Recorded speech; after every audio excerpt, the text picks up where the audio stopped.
That's another thing, by the way. Binge eating overlaps with neurodivergence.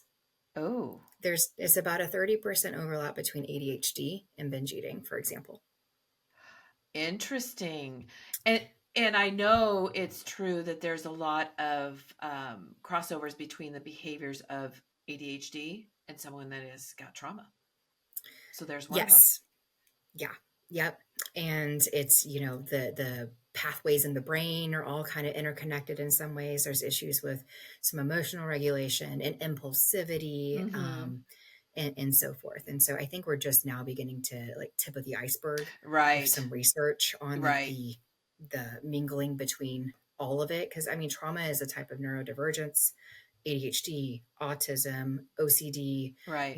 like they're all connected in some ways. Yeah, I think you're right. I think we really are just scratching the surface. And I hope that they do more research and understand this more because, even in the last 15 years, there's just been so much that we've learned about trauma, so much that we understand. And it's so encouraging that, we can learn to manage our trauma rather than it managing us and it controlling us and consuming us. Cause I know that's what it was for me.